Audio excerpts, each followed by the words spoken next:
bukti adanya aku. Bukti adanya aku ciptakan kemudian siang dan malam. Bagi orang yang berfikir, mereka akan sampai kepadaku. Tapi mereka yang tidak menggunakan akal, tidak akan sampai kepadaku. Allah Subhanahu wa ta'ala menjelaskan dengan sangat detail di dalam Al-Quranul Karim. Inna fi halqis samawati wal ikhtilafil lail wan nahar la ayatil li ulil albab. Sesungguhnya dalam penciptaan, dalam keberadaan adanya langit dan adanya bumi, dan bergantinya adanya malam dan adanya siang, itu terdapat tanda-tanda adanya Tuhan bagi orang yang berakal.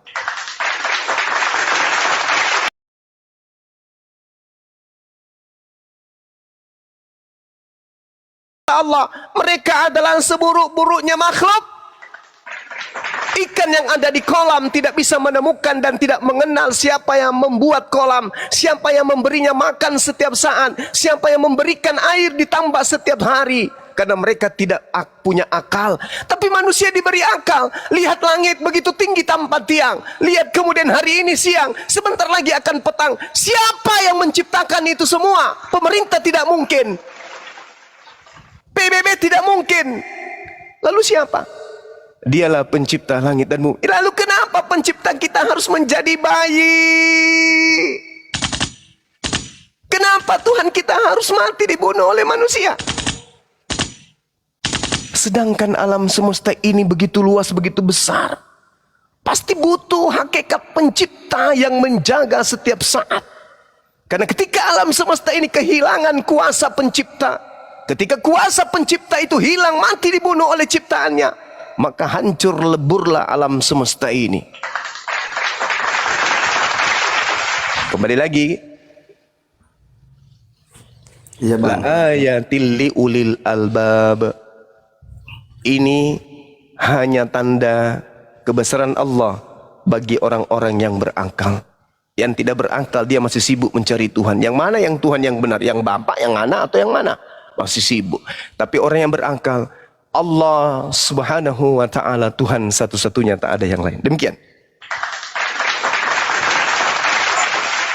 ibaratnya kan gini bang, saya kan memiliki satu istri dan dua anak. Apabila kami dan istri saya masuk Islam, bagaimana dengan anak saya? Kan ibaratnya kan anak saya belum berakal, satu masih umur 2 tahun, satu lagi baru lahiran seminggu yang lalu. Itu bagaimana? Apakah orang itu perlu syahadat ataukah harus saya perkenalkan dengan Islam tapi tidak perlu syahadat gitu loh bang? Ya, Masya Allah. Al-Quranul Karim menyatakan jannatu adnin yadkhulunaha wa man salaha min abaihim wa azwajihim wa zurriyatihim.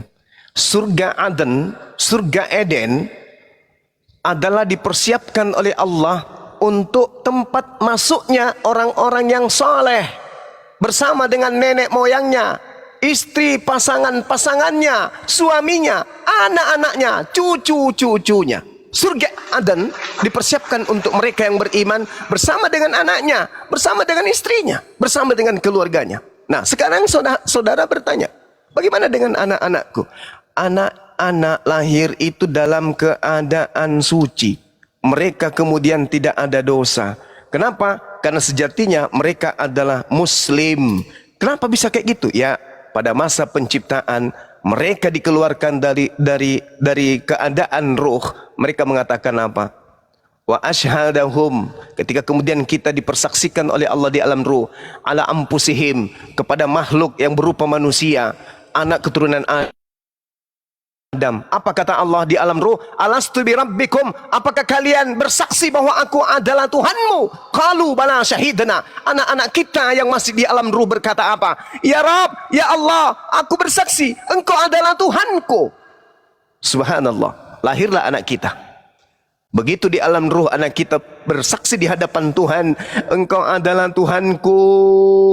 Begitu lahir jadi anak kita, justru kita mengajarkan mereka menjadi kafir, ingkar terhadap syahadatnya di alam ruh. Kita ajak mereka kemudian menyembah kepada yang bukan Tuhan. Nah, bagaimana dengan anak kita? Anak kita belum balik. Mereka kemudian itu masih suci. Mereka masih tertuntun dengan syahadatnya di alam ruh. Mereka berkata, bala syahidna, aku bersaksi, Aku bersaksi engkau adalah Tuhanku. Begitu masuk ke dunia dibungkus oleh daging, dipengaruhi kemudian kita. Tapi ketika kita kemudian menjadi muslim, maka kewajiban kita kemudian menjaga anak-anak kita untuk menjadi muslim. Kalau mereka belum balik, ajak sholat, ajak mengajar belajar mengaji. Tidak perlu disyahadatkan anak-anak kecil itu, enggak perlu. Dia akan mengikut apa yang dilakukan oleh kedua orang tuanya. Setelah sahabat ini suami istri masuk Islam, berdalam Islam, rajin sholat, belajar mengaji, bimbing anak-anak kita menjadi anak yang soleh dan soleha. Karena itu adalah perintah di dalam Al-Quran. Ya ayyuhalladzina amanu qu anfusakum wa ahlikum nara. Wahai orang-orang beriman, jaga dirimu dan istrimu, anak-anakmu, cucumu dari api neraka. Bagaimana caranya kita menjaga diri kita? Kita dulu yang menjadi contoh. Apa yang harus kita contohkan? Sholat. Kita contohkan istri kita. Saya sholat loh, sholat juga ya ma. Iya pak, sholat. Anak-anak kita diajarin sholat ya ma. Iya pak, sholat. Subuh hari berjalan bergandengan tangan ke masjid. Subhanallah. Pulang dari masjid bersama-sama bersendagura olahraga kecil, kemudian ngaji-ngaji kecil. Sedikit maksudnya, habis itu mandi bertebaran kemudian di atas muka bumi. Bapa ke kantor, istri masak, habis itu anak sekolah, anak pulang, ibu mengajak anak-anaknya kemudian untuk sholat, ajak mereka mengaji, bla bla. Suami datang, cium tangan, salaman, menikmati kehidupan keluarga, mawaddah warahmah. Subhanallah, mati masuk surga. Karena Allah mengatakan di dalam Al-Quranul Karim surah Ar-Ra'd, Jannatu adnin yadkhulunaha wa man salaha min abaihim wa azwajihim wa zurriyatihim. Subhanallah. Islam, keluarga Islam dipersiapkan surga Aden di mana kita masuk di dalamnya bersama dengan anak kita, istri kita. Kalau di dunia ini, Bung, di dunia ini tempat terindah, taruhlah misalnya di Dubai, tempat terindah, kita datang ke sana bersama dengan anak, dengan istri kita. Tapi sifatnya sementara. 1 bulan paling lama balik ke Indonesia. Tapi kalau di surga, selama-lamanya bersama dengan orang-orang yang kita cintai. Subhanallah. Di dunia ini bersama dengan anak istri kita, kita bahagia saja, luar biasa. Apatah lagi di jannah, di surga, hidup kekal bersama dengan orang-orang yang kita cintai. Kita tidak kehilangan ibu, kita tidak kehilangan ayah, kita tidak kehilangan kakak, saudara, adik, semuanya satu keluarga masuk ke dalam surga dengan penuh fasilitas dan kebahagiaan yang tak ada taranya dan tak ada akhirnya. Siapa yang tidak ingin? Semuanya ingin. Pertanyaannya, apakah itu pasti ada? Pasti ada, Bung. Saya kasih analisa sederhana. Sebelum saya berangkat ke Jakarta, saya berpikir, ya Rob, saya tinggalkan pekerjaan ke Jakarta, habis itu ke Bandung, siap itu ke Medan. Medan balik lagi, tembus ke Cibubur, nanti ke mana-mana. Sebulan lebih loh, lama yo. Lama, sebelum terjadi lama. Hari ini, saya sudah ada di Makassar kembali. Sebulan itu hanya seperti 2 menit. Artinya, relativitas waktu sebelum itu terjadi ke depan berasa lama, tapi ketika kita sudah sampai pada poin akhir, kita tengok ke belakang, ternyata yang kemarin sebulan itu cuma sampai 2 menit kurasa. Artinya apa? Apakah surga neraka itu ada? Ada. Kita sedang menuju ke sana. Berasa lama karena kita masih ada di sini. Tapi begitu sampai kepada ajal datang, tak tak tak tak. Wahai si fulan, oksigen yang Tuhan persiapkan untukmu, Allah habiskan untukmu hari ini. Tanah yang engkau pijak, tak mau lagi engkau injak dengan kakimu itu. Dunia sudah enggan engkau tinggalin, saatnya aku datang menjemputmu untuk kembali kepada alam barzah. Ada yang bisa melawan? Tak ada. Ada jabatan, ada pangkat, ada ilmu bela diri yang bisa melawan? Tak ada. Detik-detik itu menghantar kita sampai ke sana.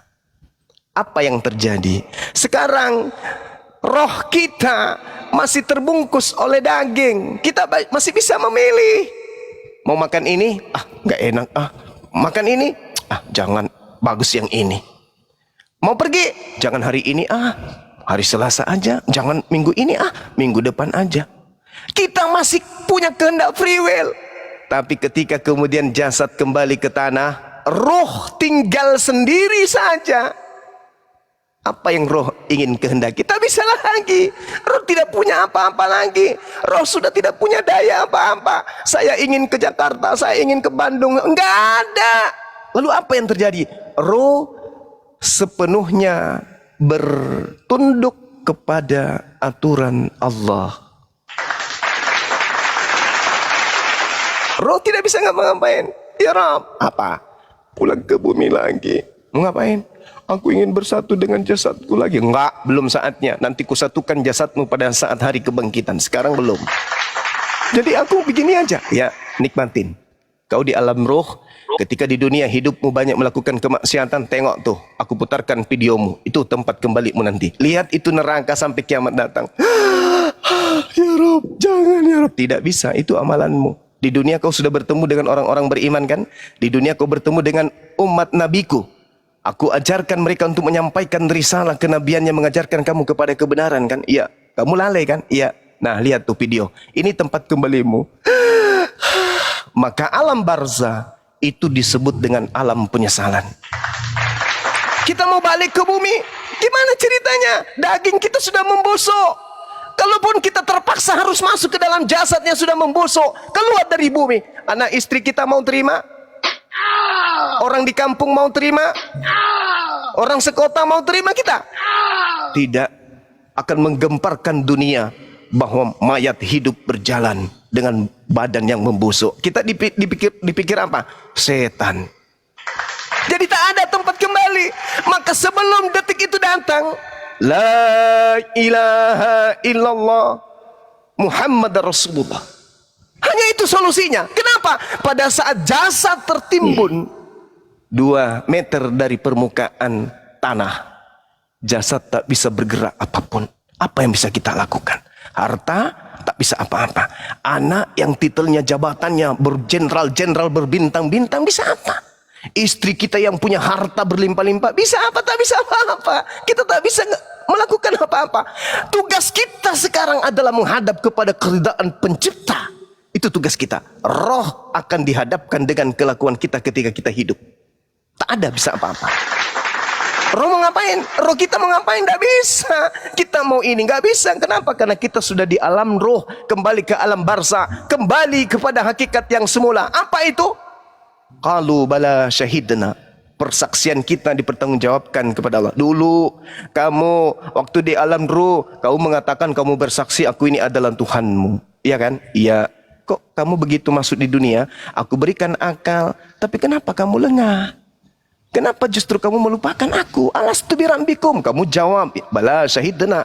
Begitu kau di dunia, tidak kutinggalkan kau menjadi yatim piatu. Aku utus nabi, aku utus orang-orang berimanku, aku utus orang cendekiawan dari agama yang kuridai. Aku kasih kau kitab suci. Kitab suci ku biarkan kemudian murni sampai kiamat. Kenapa kau nggak pakai? Malah kau pilih surat kabar.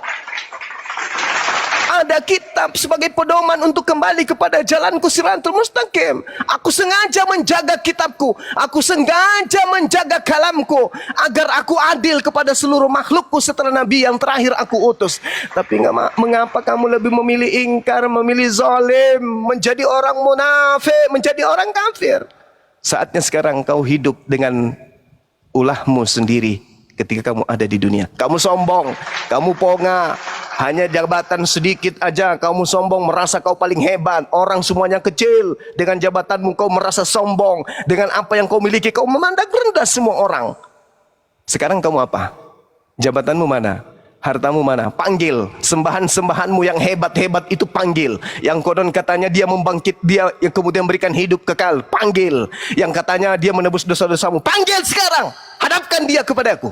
Mampu tidak dia menyelamatkan kamu? Sementara dia mengatakan apa? Aku tidak dapat berbuat apa-apa dari diriku sendiri. Ma qultu lahum illa ma amartani bi an ya'budullah rabbi wa rabbukum. Ya Maryam, jangan kau sentuh aku, tapi pergilah kepada saudara-saudaraku, katakan kepada mereka, aku sungguh mau pergi kepada Tuhanku dan Tuhanmu, ilahku dan ilahmu. Lalu siapa yang akan hendak menjadi penolong kita? Tak ada. Satu-satunya penolong hanyalah Allah Subhanahu wa ta'ala. Dan satu yang ditunggu oleh umat Islam sebagai pengharapan terakhir. Apa itu? Syafaat baginda Rasulullah Muhammad sallallahu alaihi wasallam. Di saat kita tenggelam oleh dosa, di saat kita kemudian dalam penindasan siksaan, kita masih punya harapan. Rasulullah Muhammad sallallahu alaihi wasallam menjamin kita surga. Wahai umatku, jaminlah aku 6 perkara, maka aku akan menjamin engkau surga. Oke, Bang Juma, izin kupotong sedikit ya Bang Juma Ya, ya. silakan. Masya Allah. Jadi begini kan, saya ini membawa kepribadian saya, bukan membawa tentang Bibel saya. Nanti nggak enak juga sama saudara saya yang Kristen. Iya, silakan. Di dalam akal logika saya, kalau konsep dosa yang ditebus itu kalau menurut saya tidak ada. Dan saat ini kan saya Kristen. Lalu bagaimana dosa-dosa saya itu sepanjang Kristen lalu saya masuk surga? Kan di konsep surga dan neraka ini kan, perbanyak amalmu persikit dosamu. Kalau mau masuk neraka, perbanyaklah maksiat, persikit amal. Contohnya kan, kalau kita ingin masuk ke surga kan otomatis amal yang kita apakan pahala. Jadi bagaimana dosa saya sebelum-sebelumnya? Allah.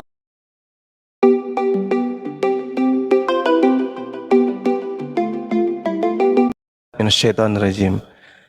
Yauma yajma'ukum liyaumil jam'i. Zalika yaumut tagabun.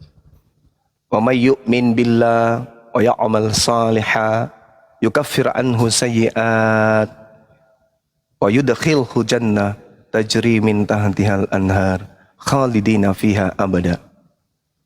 Sayyi'atihi wa yudkhilhu jannah. Ingatlah pada hari ketika Allah mengumpulkan seluruh umat manusia.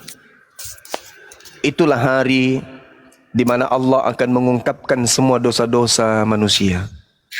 Dan barang siapa beriman kepada Allah dan mengerjakan kebajikan, niscaya Allah akan menghapus dosa-dosanya seluruhnya dan memasukkannya ke dalam surga. Mereka kekal di dalamnya selama-lamanya. Itulah kemenangan yang agung. Jadi ketika hari ini Anda bersyahadat beriman kepada Allah, seluruh dosa-dosa Anda itu dihapuskan oleh Allah. Dan kebaikan-kebaikan yang pernah Anda lakukan itu masih dipertahankan, dipertanggungkan untuk diberikan kepada Anda. Namun satu hal yang perlu saudara pahami, andai saja kita hidup dari sejak kita dilahirkan sampai usia kita 87 tahun meninggal dunia, yang kita lakukan hanya kebaikan. Tidak pernah melakukan dosa sekalipun. Artinya amalan kebaikan kita itu menumpuk. Mungkin bisa sampai ke langit ketujuh tumpukan-tumpukan kebaikan kita. Itu sama sekali tidak bisa ditukar dengan surga. Jangankan amalan kebaikan kita ditukar dengan surga, ditukar dengan 1 biji mata yang Tuhan berikan kepada kita ini saja nggak sanggup. Jadi amal kebajikan kita ketika dibandingkan dengan surga nggak seimbang. Surga tempat kenikmatan yang tiada tara dan kekal. Amalan kita berapa sih?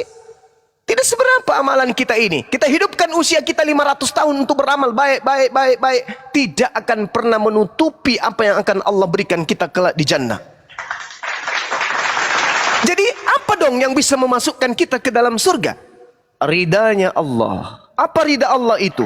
Izin Allah, restu Allah. Bagaimana cara kita mendapatkan izin Allah? Dengan cara kita beriman, dengan cara kita berbuat baik. Jangan hitung amal, jangan hitung kebaikan, jangan. Kita rida aja, minta ridanya Allah. Lakukan yang terbaik, berikan yang terbaik. Tunduk kepada Allah dengan tunduk yang ikhlas. Membuat baik kepada manusia dengan perbuatan yang ikhlas. Jangan nunggu yang lain. Karena tidak ada amalan yang bisa ditukar dengan surga. Nggak ada. Tidak ada amalan yang bisa kita tukar dengan neraka. Tak ada.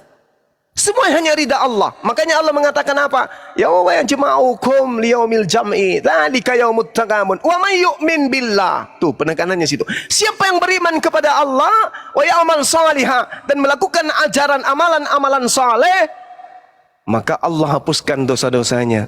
Lalu Allah memasukkannya ke dalam surga. Yang kita kejar di sini bukan pahala. Yang kita kejar di sini bukan lari dari dosa, enggak. Yang kita tunggu di sini adalah ridhanya Allah. Kenapa? Karena ketika gubernur atau presiden, calon presiden berjanji akan digratiskan, akan digratiskan. Kita sebagai manusia dan yang menjanjikan sebagai presiden sebagai manusia, tentu kita tidak yakin sepenuhnya bahwa janjinya itu akan dikabulkan. Tapi ketika yang maha hak, yang maha benar berjanji, mustahil ingkar terhadap janjinya. Maka karena Allah sudah menjanjikan, maka tak perlu lagi kita ragu tentang kebenaran. Tidak perlu ragu lagi kemudian kita tentang selamatnya kita. Selama kita menjadi Islam, selama kita kemudian tidak durhaka kepada Allah, tidak musyrik, tidak kemudian menduakan Allah, maka yakin dan percaya janji Allah itu pasti mutlak terjadi. Al-Quran mengatakan apa, Bung? Qad aflahal mu'minun. Sungguh beruntunglah orang-orang yang beriman.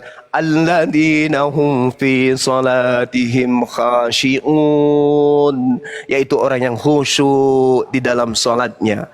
Walladzina hum 'anil lagwi mu'ridun. Dan orang yang menjauhkan diri dari perbuatan dan perkataan yang tidak berguna. Walladzina hum lizzakati fa'ilun. Dan orang yang menunaikan kemudian zakat, memberi makan yatim piatu, bla bla dan seterusnya. Walladzina hum li furujihim hafizun. Dan orang-orang yang memelihara dirinya dari berzina. Illa ala azwajihim, kecuali terhadap istri-istri mereka. Lalu Allah mengatakan apa? Pamadi bentaga wara adzalika fa'u.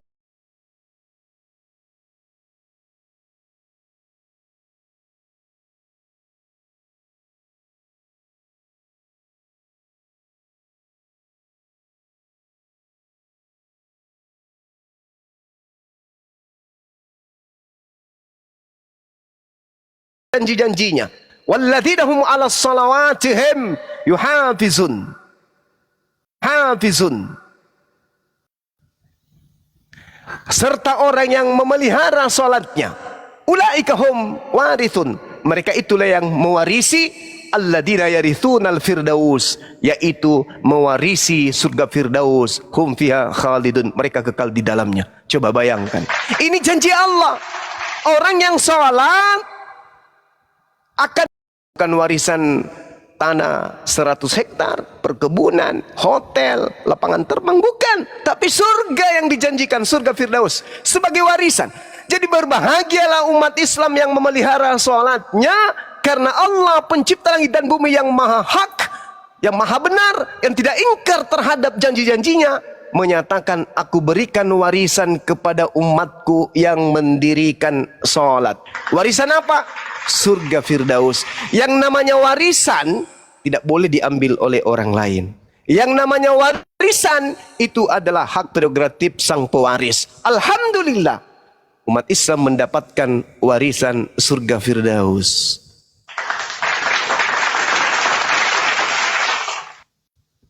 Subhanallah. Silakan, Bang. Jadi dosa Anda itu dihapus ketika Anda kemudian beriman kepada Allah, beramal soleh. Lanjut.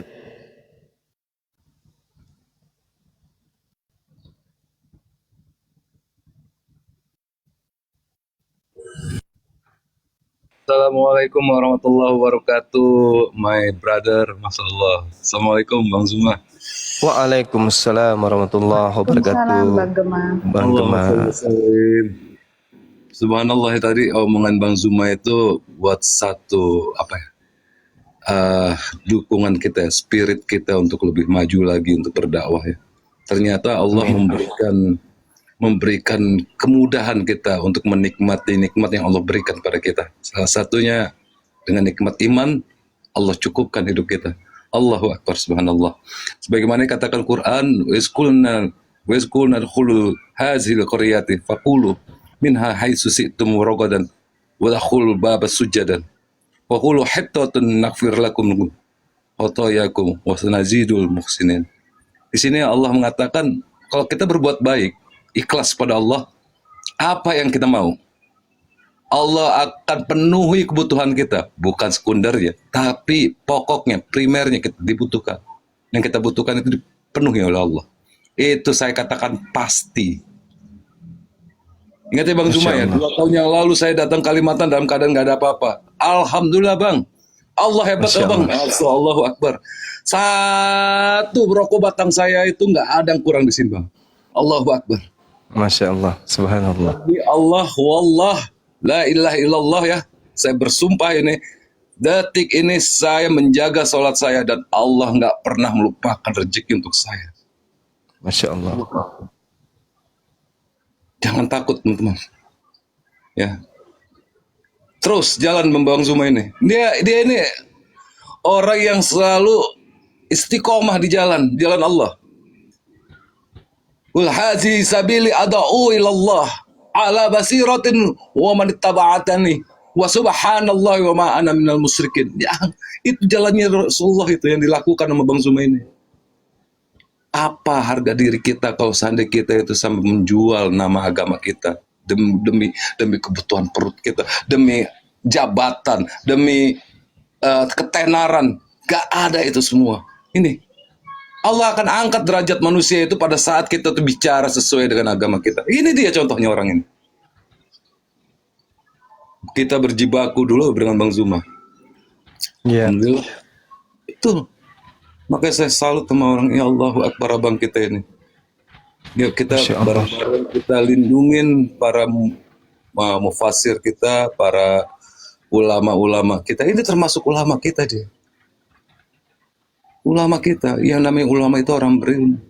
Mari kita berjibaku sekarang untuk melindungi para ulama kita. Jangan sampai kita mengikuti seperti Al-Maidah ayat 63. Mentang-mentang dia ulama, lalu terjadi penghinaan, penghujat kepada Islam. Kita duduk manis saja di rumah. Itu Allah benci sama orang-orang kayak gitu. Surat Al-Maidah ayat 63, silakan dibaca. Na'udzubillah summa na'udzubillah. Astagfirullahaladzim. Kalau Allah peduli, kalau kita peduli kepada Allah, Allah itu tersenyum sama kita. Ini salah satu. Gak ada sia-sia hidup kita di dalam jalan Allah. Gak ada. Saya pastikan itu. Pasti wallahi. Saya bersumpah. Karena saya yakin Allah gak pernah membiarkan saya di dalam kehinaan. Apalagi kalau ada kawan kita di sini sama Muslim, dia itu baru mu'alaf ya. Biasanya dia itu diuji oleh Allah. Dihinakan oleh keluarganya. Diusir dari keluarganya. Tapi ingat, Anda itu sudah menjadi saudara kami. Saudara seiman kami. Yang di antara kami akan memberikan syafaat dengan yang lainnya. Insya Allah. Dengan adanya Komal ini, semakin banyak syafaat-syafaat yang akan kita dapat dari saudara kita. Subhanallah. Lanjut Bang Zuma. Saya gemetar setiap ngomong Bang Zuma ini. Mungkin lagi lapar, Bang. Bukan Bang. Belum tidur kali. Bukan Bang. Bagaimana mau tidur, orang bantalnya belum dibalikin. Itu bantal Spiderman kapan dibalikin? Jadi saudara Gema ini ya, sama-sama kami di kelasnya Ustadz kami kemarin belajar tentang akar kata bahasa Arab dalam Al-Quran.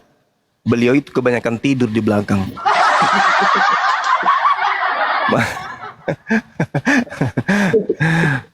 Oke, kita kembalikan Bang Gemah ke sahabat kita yang bertanya. Silakan kalau masih ada yang ingin dipertanyakan. Dan segini loh Bang, kan saya ibaratnya sudah memeluk agama Islam. Lalu bacaan sholat itu saya tidak mengerti. Apa boleh saya hanya sekedar ikut saja di masjid? Ya, awalnya ikut, setelah itu belajar. Karena perintahnya ikra. Ikra itu artinya belajar. Belajar, telaah, pelajari, tadabburi. Itu ikra. Bismi rabbikal ladzi khalaq. Maka kita sebagai umat Islam harus benar-benar berilmu. Kita ibadah, kita tahu ilmunya. Kita melakukan satu hukum, kita tahu ilmunya. Ya, tapi karena sahabat ini mu'alaf, maka belajar pelan-pelan. Belajar pelan-pelan. Kenapa? Karena ilmu yang kita pelajari dalam Islam, ketika kita belajar, mati dalam keadaan belajar Islam, mati syahid.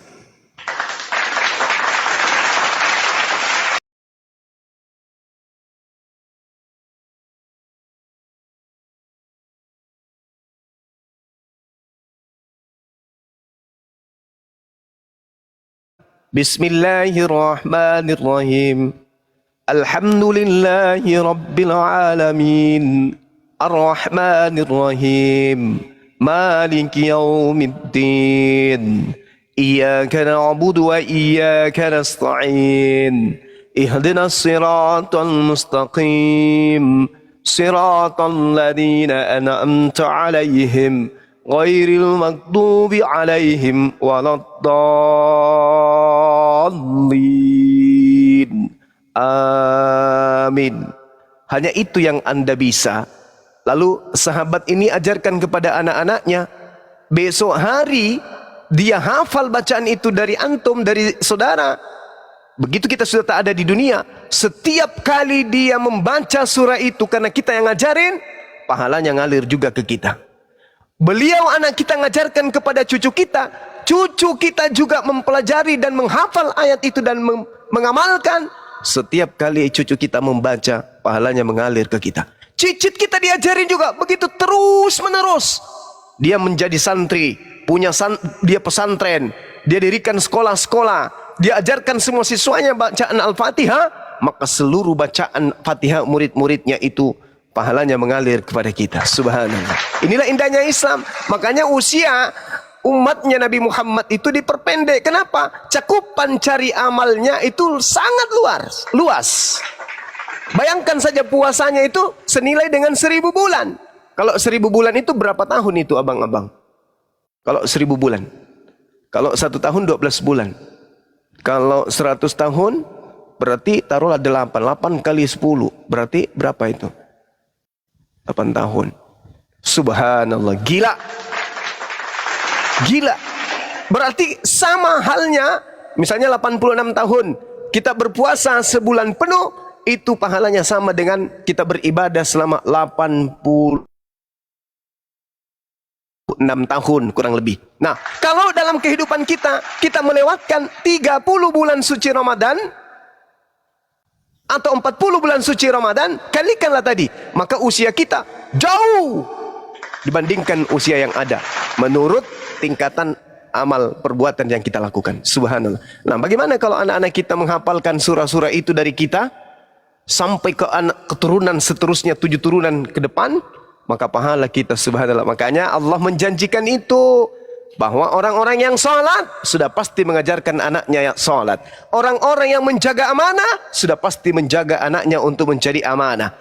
Orang-orang yang menjaga lisannya, orang-orang yang menjaga kemudian kemaluannya untuk tidak berzina, maka orang itu pasti mengajarkan keturunannya melakukan hal yang sama. Maka itulah dikatakan, siapa yang memelihara salat, kata Allah, ulaika humul warithun alladzina yaritsunal firdaus hum fiha khalidun. Mereka mendapatkan warisan, yaitu warisan surga Firdaus. Mereka hidup kekal di dalamnya. Subhanallah. Jadi kalau hari ini Anda bersyahadat, lalu kemudian Anda salat, silakan ikut gerakan imam.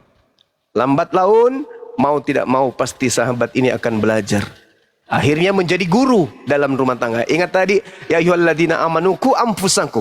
Wahai orang beriman, jaga dirimu. Jadi kita harus berilmu dulu, jaga diri kita. Habis itu kita ajari anak istri kita. Kalau itu sudah terjadi, subhanallah, indahnya hidup ini. Silakan.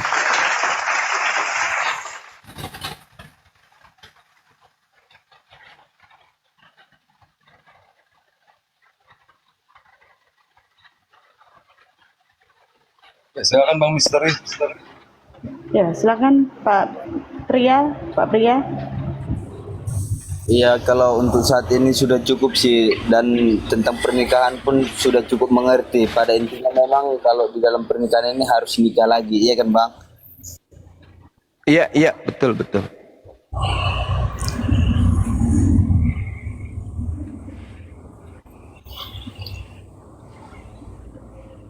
Dan bagaimana itu Bang, kan di Islam itu kan orang yang menghafal Al-Quran, anak yang menghafal Al-Quran bisa untuk menyelamatkan kedua orang tuanya di alam sana nanti. Jadi bagaimana saya seorang mualaf misalnya, tapi orang tua saya belum Islam.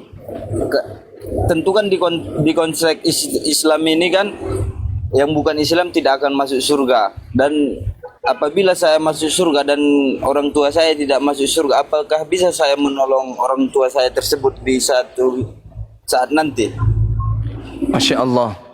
Pertanyaan yang sangat bagus. Saya jawab Al-Quranul Karim surah Al-Anbiya ayat 23. Apa kata Allah? La yus'alu amma yaf'al wahum yus'alun. Allah tidak ditanya tentang apa yang Allah kerjakan.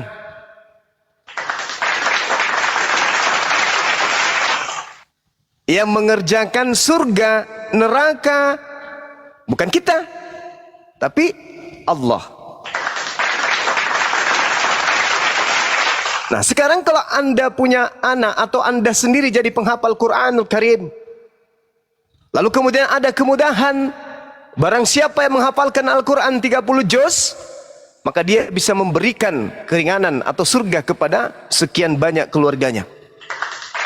Nah, kalau misalnya orang tua Anda demikian adanya, Anda punya hubungan dengan Allah.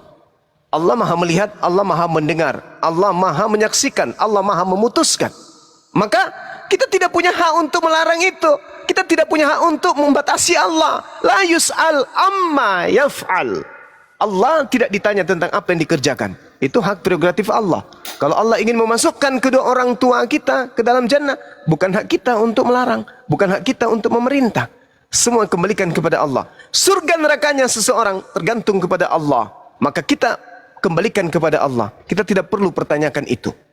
Maksudnya itu adalah hak prerogatif Allah untuk mengatur. La yus'al amma yaf'al. Jadi apa tujuan kita kemudian? Melakukan kebaikan-kebaikan. Anak kita ajak menjadi penghafal-penghafal Quran. Semoga ya Allah memiliki ilmu yang luar biasa. Inni a'lamu ma la ta'lamun. Wahai manusia, pengetahuanmu itu terbatas. Akulah yang maha mengetahui segala sesuatu yang rahasia. Seperti itu sahabatku. Jadi kita harus berpositif nih kepada pencipta kita. Jangan kita negatif kepada pencipta. Lalu kenapa ada hadits yang mengatakan orang tua dilarang doakan bla bla bla dan seterusnya? Ya kalau ada sekarang nih, misalnya nih ya, hikmahnya nih. Misalnya ada orang yang kemudian diberi jabatan kayak Bang Suma didatangkan kemudian misionaris. Bang Suma, ya paman, hentikan debat-debat itu bang. Ini ada uang kopi sekian miliar bang. Tapi berhenti. Dan ikut kami penginjilan. Andai saja bisa. Andai saja Rasulullah mengatakan, doakan aja orang tuamu yang mati dalam keadaan kafir, doakan aja. Insya Allah nanti dia masuk surga. Doakan. Andai saja itu ada kaidah itu, maka boleh jadi orang yang lemah imannya akan memilih duit yang tadi. Biarkan aja aku mati, biarkan aja aku masuk Kristen misalnya. Yang penting anakku tetap di Islam, ku ajarkan mereka menjadi penghafal Quran. Ketika aku mati nanti, mereka akan mendoakan aku dan aku masuk dalam surga. Jadi aku dapat keuntungan dua. Di dunia saya kaya raya, mati anak saya doakan saya sebagai penghafal, lalu kemudian saya yang mati dalam keadaan kafir ini bisa masuk surga. Nah itulah hikmahnya. Kenapa Rasulullah mengatakan tidak bisa. Bahkan bapakku, ibuku tidak bisa. Itu hikmahnya. Tetapi terkait dengan hal pekerjaan Allah, kata Allah, la yus'al amma yaf'al. Allah tidak ditanya tentang apa yang Allah inginkan Allah kerjakan. Ya, tidak ada yang bisa kemudian memprediksi pengetahuan Allah. Bahwa Allah mengatakan inni a'lamu ma la ta'lamun. Pengetahuan kalian sangat sedikit. Aku yang maha mengetahui hal-hal yang gaib. Seperti itu. Jadi ada secerca harapan. Silakan.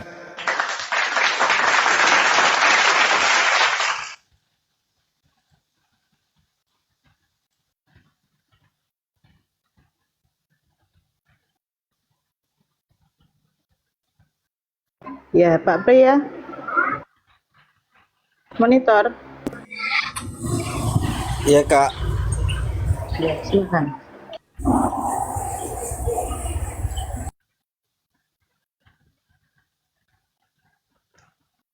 Oke, sahabat-sahabat sekalian, kalau misalnya ya, silakan. Jadi begini kan bang, di konteks keislaman itu kan apabila seseorang melakukan hubungan intim dengan baik itu dengan istrinya, itu kan ada yang mandi, namanya itu kalau nggak salah mandi wajib. Itu Iya, mandi junub. jadi bagaimana yang saya yang belum mandi wajib itu, Bang? Iya, begitu masuk Islam silakan disunahkan Anda mandi. Sebaiknya mandi. Begitu masuk Islam mandi junub silakan. Makanya ada ilmu fikih di dalam Islam itu yang mengatur itu. Ketika kemudian Anda junub, Anda selesai berhubungan dengan istri, ketika kemudian ingin ibadah, mandi junub, mandi besar, mandi takhir. Kalau dalam tradisi Yahudi, mandi takhir. Ditakhirkan dulu. Itu disucikan. Dibersihkan kita ini. Bukan karena kita kotor, tidak. Tetapi kita harus kembali kepada fitrah. Yaitu bersih, dalam keadaan bersih kita menghadap kepada Allah. Jadi mandi janabat atau mandi junub. Anda belum punya kewajiban karena tidak ada kewajiban kepada orang kafir. Yang diberi kewajiban itu hanya orang beriman. Makanya hanya ada dua kelompok, beriman dan kafir. Tidak ada aturan main kepada orang kafir, tak ada. Yang ada aturan mainnya itu hanya orang beriman. Ya ayyuhalladzina amanu, hanya kepada orang beriman. Tapi ke orang kafir, orang bebas dia mau ngapain aja, mau guling-guling, mau apapun dia terserah, namanya orang kafir. Artinya orang yang ingkar kepada perintah Tuhan. Bebas mau ngapain aja. Ad-dunya sijnul mu'min wa jannatul kafir. Dan dunia ini adalah jannah, surga bagi orang kafir. Karena ini surga, maka tidak ada perintah. Selayaknya di surga nanti tidak ada perintah, jangan begini, jangan begono. Di dunia ini, itu adalah surganya orang kafir. Tidak ada perintah larangan, tidak boleh, semuanya bebas. Makan apapun bebas, mau apapun bebas, semuanya halal bagiku. Karena ini adalah surganya mereka. Tapi umat Islam di dunia ini seperti penjara. Mau minum ini nggak boleh, mau makan ini haram, mau makan itu haram, tidak boleh. Makanya dunia sijnul mukmin, dunia ini ibarat penjara bagi kami. Tapi bagi orang kafir ini adalah surga. Makan apapun boleh, minum apapun boleh. Tak ada yang haram yang masuk ke mulut, yang keluar yang haram. Tak ada. Nah, itulah berarti dia menjadikan dunia ini surga. Tapi kalau kita menjadikan dunia ini neraka, nanti kehidupan berikutnya kebalik. Mereka lagi yang terpenjara. Mau makan ini tak bisa, yang ada hanya kobaran api, bara api yang masuk ke mulut. Cairan timah yang mendidih yang dimasukkan ke dalam mulutnya. Hanya itu, nggak bisa lagi, terpenjara dia. Sementara kita di surga bebas merdeka. Subhanallah. Dalam kehidupan abadi kekal, umat Islam bebas sebebas-bebasnya menikmati segala kenikmatan atas balasan iman dan amalan saleh ketika di dunia. Karena Allah meridai, Allah memberi janji kepada orang-orang yang beriman tersebut. Kehidupan sementara ini mengecoh kita untuk melakukan kemaksiatan dan tabir keindahan surga itu tertutup. Tapi ketika kita masuk ke dalam roh, surga bisa kita lihat, neraka bisa kita lihat. Karena kita sudah hidup di alam roh. Ketika surga neraka kita lihat, ternyata amalan kita di dunia mengantarkan kita kepada neraka, disitulah hari penyesalan yang tak ada taranya. Tapi ketika orang beriman di dunia mati, rohnya bahagia selama-lamanya. Karena mereka melihat, ya Allah, kapan kiamat? Segeralah kiamat ya Rob, aku sudah nggak tahan masuk ke sana ya Rob. Aduh indahnya, aduh indahnya, aduh indahnya. Makanya tidurnya orang yang meninggal, orang beriman, tidur matinya dia seperti tidurnya pengantin. Tiba-tiba, kok kiamat? Padahal aku masih pingin lihat surga itu indahnya kayak mana. Dia nggak merasa lagi yang lain. Dia hanya melihat indahnya surga yang dilihat. Sehingga kiamat datang miliaran tahun ke depan, terasa hanya satu malam. Karena yang dilihat adalah indahnya surga. Tapi orang yang siksa di kubur, melihat neraka. Kalau bisa jangan kiamat, begini aja terus ya Ram, nggak usah kiamat. Karena kalau kiamat aku sudah di situ. Jangan, aku nggak mau. Maka yuk manfaatkan sisa-sisa hidup kita ini untuk melakukan amalan soleh. Teman-teman muslim yang mendengarkan ini, gitu ada waktu sholat, gitu waktu puasa. Kita berbuat baik kepada suami, berbuat baik kepada istri, anak-anak kita santuni mereka, kita sayangi mereka. Karena mereka adalah surga kita. Kalau kita jahat kepada mereka, mereka menjadi neraka kita. Oleh karena itu ciptakan keluarga yang bahagia, rahmatan lil alamin. Jadikan itu dalam rumah tangga. Jangan menyimak debat, tapi rumah tangga terbengkalai, jangan. nikmati kehidupan di dunia ini dengan cara-cara Islami. Seperti itu. Demikian. Silakan, mungkin ada yang ingin mengambil alih atau menambahkan waktu dan tempat, disilakan. Ya, silakan. Yang lain. Bang Pria, di mana?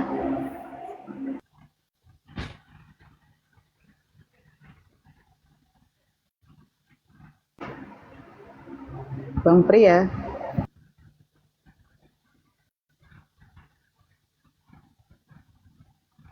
Meluncur dia atau sinyal, nggak tahu lah. Sinyal kayaknya itu sinyal. Mana Bang Pria? Sinyalnya buruk kayaknya. Meluncur.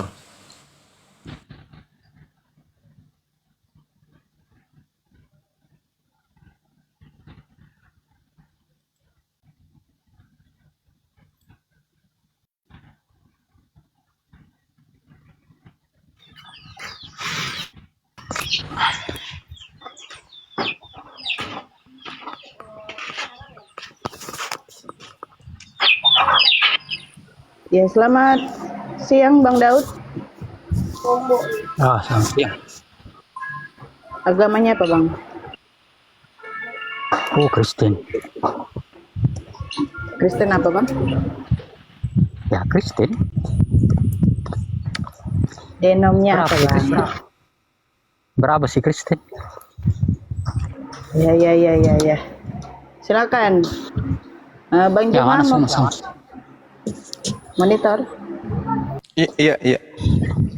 Ini ada pasien Bang. Iya, silakan. Di mana itu semua yang Allah perkasa, Bapa yang kekal, itu adalah baginda Muhammad. Masya Allah. Jadi kalau Ya, kita Ustaz. merujuk ke, ya, kalau kita merujuk kepada Yesaya 9 Ya. nomor bisa nggak setelah bertanya Anda diam? Atau kalau Anda masih mau berbicara, silakan. Saya diam. Silakan. Silakan, Bung.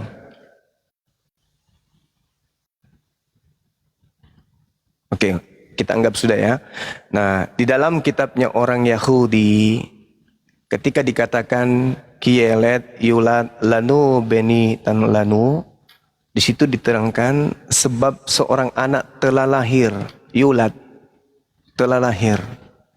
Jadi ini tidak merujuk kepada Yesus. Karena dikatakan orang-orang kemudian menyebutnya penasihat ajaib, Allah yang perkasa, Bapa yang kekal, Raja damai. Kalau ini ditujukan kepada Yesus, di mana ini adalah julukan yang diberikan kepada Hezekia, maka lebih pantas gelar-gelar ini diberikan kepada baginda Rasulullah Muhammad sallallahu alaihi wasallam. Karena kenapa? Yesus bukan penasihat ajaib. Untuk menasihati Yudas aja nggak sanggup dia. Yesus tidak menjalankan kemudian ajaran Allah yang maha perkasa. Tidak. Dia mengajarkan satu ajaran yang justru tertolak oleh kaumnya sendiri. Dia tidak sanggup mengkristenkan kemudian orang Yahudi. Baginda Rasulullah Muhammad SAW perkasa mengislamkan sejazirah Arab, bahkan separuh dari penduduk bumi.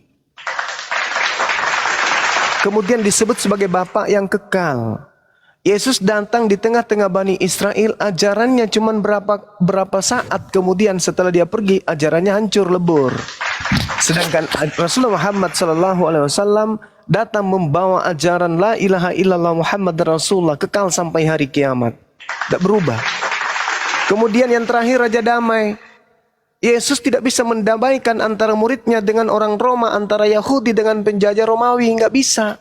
Sedangkan baginda Rasulullah Muhammad SAW mendamaikan seluruh suku-suku yang bertikai pada masa itu. Bahkan kaumnya, umatnya yang mendamaikan Palestina, mengusir kemudian tentara Romawi yang Yesus tidak sanggup mengusirnya, malah umat baginda Rasulullah Muhammad SAW yang mengusirnya dari tanah Palestina.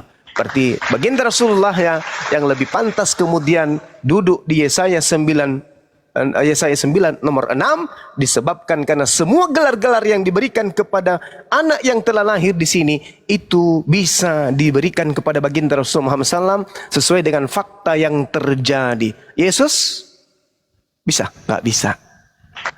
Tapi ini bukan bercerita tentang Nabi Muhammad. Yesaya 9 nomor 6 bukan bercerita tentang dia, Nabi Muhammad. Tidak bercerita tentang Yesus. Tapi Yesaya 9 nomor 6 ini bercerita tentang Raja Yehuda bernama Hizkia. Seperti itu, Bung. Jadi jangan disulut emosi, ya. Santai-santai. Saya kalau lagi santai-santai. Kecuali kalau ada penghujat, nah pasti saya gas juga. Silakan. Assalamualaikum warahmatullahi wabarakatuh. Host, Gurunda, Waalaikumsalam, Bunda. Mbak Sarah, Waalaikumsalam Bunda Ustadz Rahma. Mudi. Waalaikumsalam Lanjut. warahmatullahi wabarakatuh. Terima kasih, lanjut. Ya, Daud, buka mute-nya.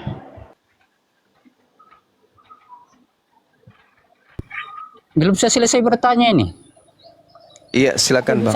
Ya, kenapa bisa Pak Suma mengatakan bahwa Allah yang perkasa, Bapa yang kekal itu Muhammad? Jadi benar Suma menuhankan Muhammad? Tadi penjelasan saya tidak didengar. Benar, kan Bang Suma yang bilang Allah yang perkasa, Bapa yang kekal itu adalah baginda Muhammad. Makanya mau Tadi penjelasan saya makanya Bang tidak Suma didengarkan. dipanggil, iya. Tadi Anda tidak mendengarkan penjelasan saya.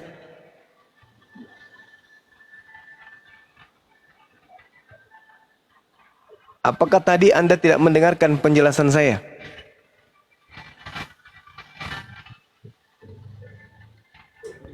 Buka mute-nya. Saya rasa saya sudah menjelaskan tadi. Host, itu kenapa host? Mute-nya dibuka itu, Daud. Bang Daud, mute-nya dibuka Bang. Yang itu yang saya tanyakan sama Pak Suma itu, kenapa itu Muhammad jadi Allah yang perkasa, Bapa yang kekal, Islam baptis 5 kali sehari, itu yang saya tanyakan itu. Saya rasa tadi saya sudah menjelaskan. Saya tidak bisa mengulang kamu lagi. jelaskan itu, yang kamu jelaskan tadi masalah Yesus. Yang saya mau tanyakan, kenapa Bang Suma mengatakan bahwa Muhammad itu Allah yang perkasa, Bapa yang kekal? Ya, baik. Saya ulang lagi ya. Ya. Jadi gini, Bung. Gini. Saya menyatakan yang Anda tuduhkan itu berdasarkan dengan klaim orang Kristen bahwa yang disebut di dalam Yesaya 9 nomor 6 itu adalah Yesus. Saya tidak Ketika- pernah tuduh Suma bilang Suma yang mengatakan Allah yang Suma sendiri yang bilang begitu. Iya, Bung. Inilah susahnya kalau orang Kamu yang itu tidak komitmen. Masa saya yang bilang, saya yang tuduh kamu mengatakan Muhammad Allah perkasa, baru kamu sendiri yang bilang begitu. Kamu yang disyaratkan, masa saya yang tuduh kamu? Kamu kan sudah disyaratkan gara-gara itu. Betul itu enggak? Boleh saya jelaskan dulu? Ya jelaskan, tapi Ya, saya jelaskan dulu Bang ya. Dengarkan. Ini kesempatan terakhir untuk mendapat ilmu dari Bang Suma. Ya, di dalam kitabnya orang Yahudi dikatakan kiyelet yulat lanu benitan lanu. Oke, telah lahir, sebab seorang anak telah lahir untuk kita. Oke, orang-orang Kristen menyebutkan Yesaya 9 nomor 6 ini adalah untuk Yesus. Apakah Yesus penasihat ajaib? Tidak. Apakah Yesus Allah yang perkasa? Bukan. Apakah Yesus Bapa yang kekal? Tidak. Apakah Yesus Raja Damai? Tidak juga. Nah, jadi maka yang benar Muhammad ya. maka saya katakan, kan tadi saya sudah mengatakan Yesaya 9 nomor 6 ini bukan untuk Nabi Muhammad dan bukan juga untuk Yesus. Ya. Tetapi kalau orang Kristen memaksakan ini untuk Yesus, maka saya katakan ini lebih pas kepada baginda Rasulullah Muhammad SAW. Alasannya apa? Alasannya apa? Satu, Nabi Muhammad SAW itu adalah penasehat alam semesta. Oke. Kedua, Nabi Muhammad SAW itu perkasa di dalam menjalankan ajarannya di atas muka bumi ini. Sampai, kenapa Anda tertawa? Iya, Lucu ya. Buktinya Islam sampai ke Indonesia. Buktinya pasukan Roma yang menguasai Palestina, Yerusalem, diusir oleh beliau. Oke, terbukti kan?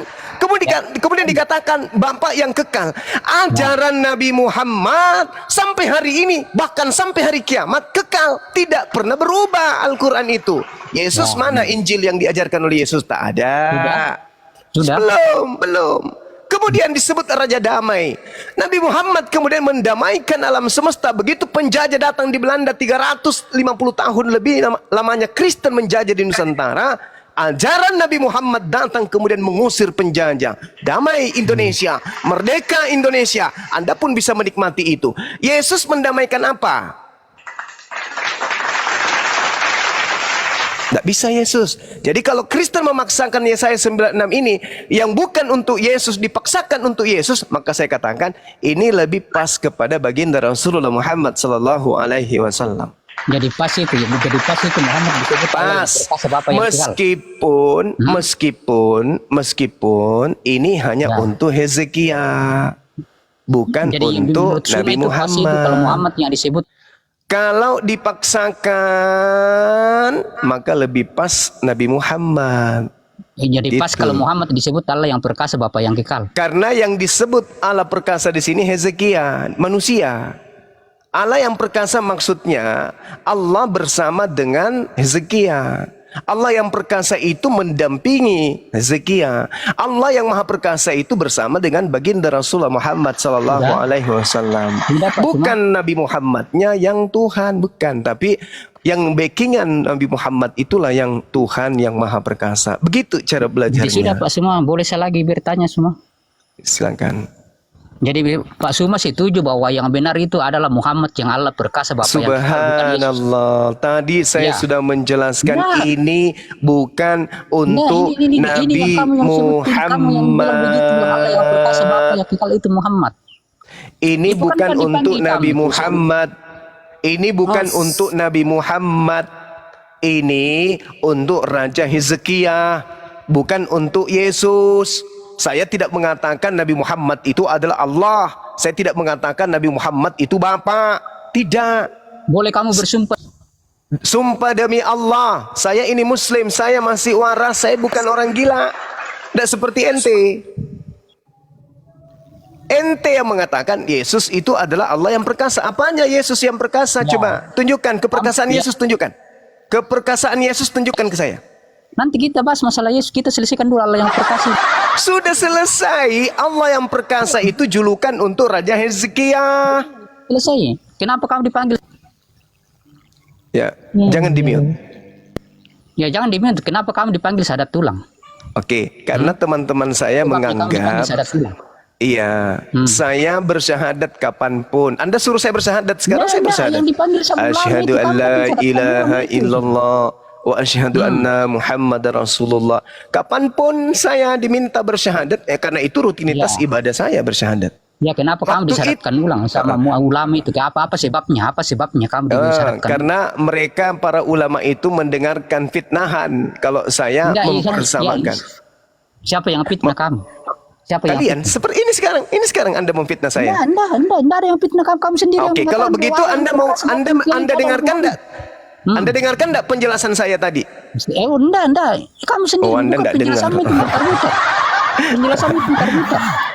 Ya sudahlah kalau begitu.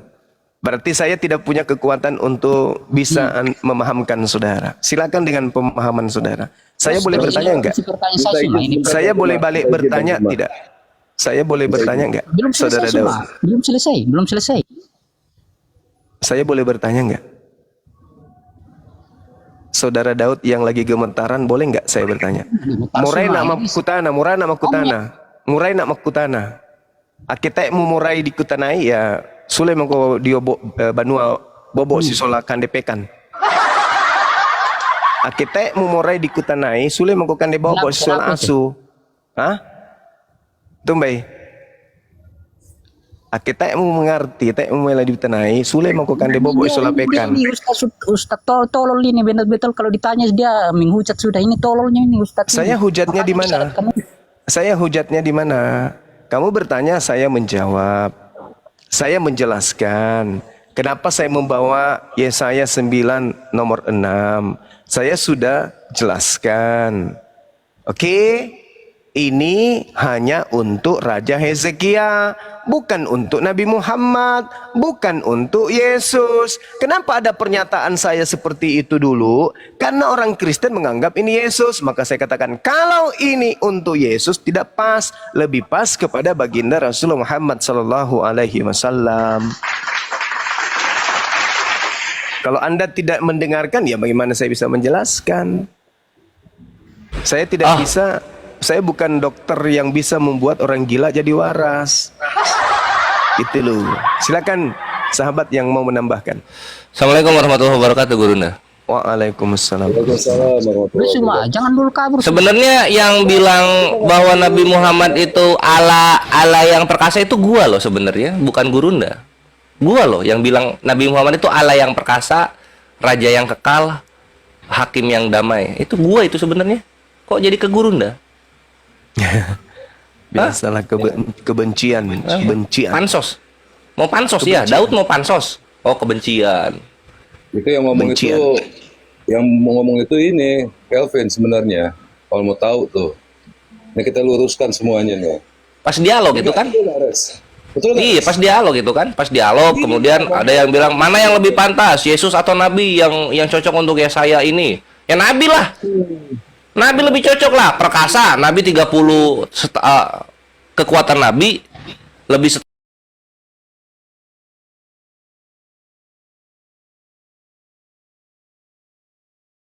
lagi damai. Nabi mendamaikan orang-orang yang bertikai, hadisnya ada.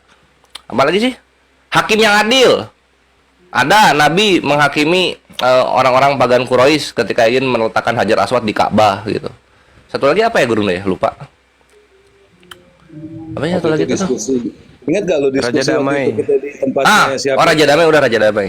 Ada apa tuh? Alem Asaud. Penasihat ajaib. Penasehat ajaib gitu. Nabi ketika memberikan nasihat kepada umatnya, umatnya menangis-nangis gitu. Karena saking merdu dan indahnya nasihat-nasihatnya gitu. Nah sekarang Yesus apa? Kan gitu. Jadi kenapa lu ke Gurunda, Bre? Bang Zuma itu Gimana itu perkataan Suma yang mengatakan bahwa Itu gue yang ngomong. saya sama Kores yang ngomong. Oh, dia pindah dia. Dia pindah ke baptis sekarang. pindah dia pindah. Silakan Gurunda. Baptis katanya. Suma yang kabur. Kan gua yang ngomong, bukan Gurunda. Kenapa lu fitnah Gurunda? Oke. Harusnya ke gua, Perah Istar. Demi Oke, Allah kau sekarang- yang mengatakan bahwa Allah yang perkasa. Demi Allah gua yang ngomong. Demi Allah gua yang ngomong. Betul gua yang ngomong. Iya, demi Allah. Keluar Tuh. kami asap lah. Semua keluar kami. Iya, ayo. Kalau kita ini ya, kalau misalnya lu bohong dan lu cuma taunya dari orang-orang yang ngehujat Islam, kelamin lu tumbuh satu lagi mau. Jadi semua ya kalau Oke, thank you, mantap. mengatakan apa? Kacau ini. Apa ini? Nah, sekarang soal perkara baptis lu. Yang berkasih itu Bapak yang kekal itu Muhammad. Gimana bisa itu? Lah iyalah. Ya Ini Allah. belum selesai sudah. Ya coba sekarang soal iya itu yang satu lagi tuh bapak yang kekal itu. Nabi ini menjadi bapak untuk seluruh umat Islam gitu. Kekal, ajarannya masih dipakai sekarang masih gitu. Apa? Bapak yang kekal itu. Bapak buat kami. Kenapa itu semua disyaratkan ulang sama ulama gara-gara apa itu? Di mana sih guru disadarkan lu di mana? Kan kenapa dia Di mana? menangis semua itu? Di mana itu Daud? Dia dibilang Ya di mana coba? Saya sampai Coba 10 menit lu keluarkan datanya. 10 menit lu keluarkan datanya. Mana di mana gurunda disyadarkan ulama-ulama? Gua hitung sampai 10. Ini kan kalau misalnya lu ngomong kayak gini sama aja gua bilang, "Kenapa bapak lu itu dipakai sama cowok-cowok di sana?" Di kafe-kafe. Kenapa bapak lu dipakai di kafe-kafe? Kan sama aja, nggak ada datanya. Semua orang bisa ngomong bebas. Datanya mana? Kalau yang begitu nada tanya sendiri sama. Lah kalau gitu bener dong yang gua bilang bapak lu pernah dipakai cowok-cowok lain yang perkasa-perkasa. Hah? Hah? Gimana? Iya kalau gitu lu bilang gitu ke Gurunda datanya nggak ada gitu kan sama gue juga bilang bapak lu dipakai sama cowok-cowok yang seneng cowok gitu. Waktu dia udah nikah sama ibu lu di tahun pertama. Sama-sama nggak ada data.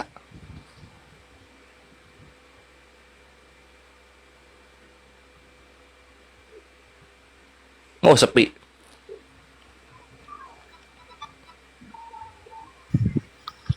Baptis Islam baptis 5 kali sehari gimana itu bisa? Mau pindah topik, mau pindah topik, mau pindah topik. Iya. Kan pindah topik semua yang kabur. Semua yang kabur. Ini gurunya masih ada gede tuh, koinnya 1603. Cuma yang bicara sini sebelum. Nah, sekarang soal baptis ya, gurunya soal baptis sekarang. Apa dia mengatakan di pantas Muhammad? Ya, baik. Saya jelaskan ya, bro. Tapi jangan emosi lah. Enggak, jangan dulu, kita belum selesai masalah Apa sih? Allah yang perkasa itu. Semua ngerti nggak apa yang kekal itu? Kekal itu artinya apa? Tadi lu ke baptis, sekarang balik lagi ke perkasa. Mau yang mana? Waduh, hilang. Jangan naikin lagi itu badut itu. Lucu. Nanti kita lempar 2000-an. Tapi dilipat batu dalamnya. Oke, silakan Dek diambil alih dulu. Saya ada telepon. Ya, habis ini kita masuk lagi. Silakan. Oh ya, siap. Thank you Gurunda. Afwan ya Ikhwan Fisabilillah, ini aku Akhi Gema mau ini ada yang sampaikan dulu, Akhi. Ya, ini untuk masalah yang tadi, masalah Yesaya 9 nomor 5, nomor 6 sampai ke 8 itu ya, ke 7. Itu waktu itu saya lagi diskusi sama Kores. 9 nomor 6. Nah, 6 sampai ke 7 itu ya. Itu saya sama Kores, terus kita buka juga di Yesaya 53. Yesaya 53 nomor 10 itu memiliki keturunan. Itu saya sama Kores waktu lagi diskusi di tempatnya siapa Res dulu Res? Yang kita berdua itu. Aduh lupa banyak banget. Banyak banget Akhi. Kita tuh apa ya kalau misalnya dialog ini ya saya tuju cocoknya buat siapa ya gitu kan. Kalau lagi dialog sama yang ini ya, yang itu lagi ya sama aduh. Jadi kita itu bukannya Bang Zuma ini cuma nerusin omongan kita karena kita itu udah benar-benar data bahwasanya Nabi Muhammad ini adalah kena pelanggaran, penasehat ajaib. turun dulu bentar. Gitu. Iya. Dia penasehat ajaib, terus dia itu sebagai apa namanya? Salah satunya di sini kita lihat aja di awal kata-katanya di ayat yang kelima. Ya, di ayat yang keenamnya. Sebab seorang anak telah lahir, anak. Ya, anak manusia ini, anak telah lahir untuk kita. Artinya ada anak yang lahir di sana, lalu dinubuatkan untuk Yesus. Padahal sini telah lahir, permasalahannya itu. Dia itu dikatakan di sini anak ini adalah Allah. Ini kan pertanyaan besar jadinya, kok Allah jadinya? Enggak, yang saya dengar itu bukan kami yang debat itu Suma. Dikatakan di sini anak ini adalah Suma itu yang saya dengar itu debat bukan kamu. Suma yang sendiri yang sampai Suma dipanggil syahadat. Saya lagi ngupas itu Suma juga yang mengatakan bahwa Islam itu baptis 5 kali sehari. Dengerin. Saya waktu itu lagi ngupas bukunya Secret Mary of Magdalena. Bareng sama Kores jujur aja Bang Suma yang mengatakan itu. Saya yang ngomong sama Kores waktu itu. Bang Kores kalau ada di bawah naik lagi. Izin. Dan waktu itu saya mengatakan ya, kamu baca Yesaya 53 nomor 10. Kalau memang nubuatan Yesaya itu untuk Yesus, kapan Yesus itu memiliki keturunan? Coba baca yang di 53 nomor 10-nya. Jangan cuma Yesaya 9 doang. Coba baca Yesaya 53 nomor 10. Di situ dia memiliki keturunan yang banyak loh. Apakah Yesus punya keturunan? Jangan cuma potong ayat di pasal 9 doang, lalu ayat yang pasal ke-53 nggak mau dibaca. Oke, gue baca nih ya. Yang ke-53 nih, Yesaya 53. Sebentar. Ini gue buktiin apa yang gue pernah diskusiin. Tetapi Tuhan berkehendak menemukan dia dengan kesakitan apabila ia menyerah dirinya sebagai korban penebus salah. Ia akan melihat keturunannya, umurnya akan lanjut. Baca itu lanjut. Dan kehendak Tuhan akan terlaksana olehnya. Saya enggak omongan saya. Lalu saya bawa lagi waktu itu, saya ingat ini omongan saya, 1 Korintus 6:14. Di situ Allah membangkitkan Tuhan Yesus, baca di bisnya. Coba baca deh. Catat omongan saya, lalu buktikan omongan saya. Sampai saya ingat narasi saya itu, saya yang bernarasi.